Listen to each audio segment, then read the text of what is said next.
তাদের পাহাড়সম পাপগুলো নিবেন, যা তাদেরকে চিরকাল জাহান্নামে নিক্ষেপ করতে অপমানিত অবস্থায়, আর তিনি এই পাহাড়সম পাপগুলোকে নিয়ে পাহাড়সম ভালো কাজে পরিবর্তিত করে দিবেন। এটাই আল্লাহ করবেন তাওবাকারীদের জন্য। আপনিও বিশেষ মর্যাদার অধিকারী হবেন। শুধু তওবা করুন। তো আপনি যখন বসে বসে এটা শুনছেন আর ভাবছেন আমি তো বেশ বড় ভুল করে ফেলেছি, এখানে হয়তো এমন কেউ বসে আছে যিনি কাউকে হত্যা করেছেন, এরপর জেলে গিয়েছেন এবং মুক্তি পেয়েছেন। কিভাবে আল্লাহ আমাকে ক্ষমা করবেন? আপনাদের কেউ কেউ হয়তো ব্যভিচারের ভুল করে ফেলেছেন, আল্লাহ আপনাদেরকে রক্ষা করুন। আপনাদের কেউ কেউ হয়তো সেই পথে অগ্রসর হচ্ছেন, আপনাদের কেউ কেউ হয়তো শিরক করেছেন। সকল ধরনের অপরাধ সংঘটিত হচ্ছে, আর মানুষ সকল ধরনের অপরাধে লিপ্ত হচ্ছে। আপনি যদি তওবা করেন এবং আল্লাহর কাছে ফিরে আসেন, এই সকল অপরাধ শেষ হয়ে যাবে।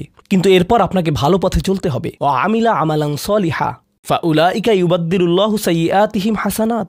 অন্য কথায়, যখন আপনি আল্লাহর কাছে ফিরে আসবেন, এটা প্রকৃত অর্থেই প্রত্যাবর্তন হতে হবে, এটা কৃত্রিম হতে পারবে না। ওয়া কানাল্লাহু গফুরুর রহিমা। আর আল্লাহ সর্বদাই ক্ষমাশীল, অতিমাত্রায় ক্ষমাশীল, সর্বদা প্রেমময়, যত্নশীল এবং করুণাময়।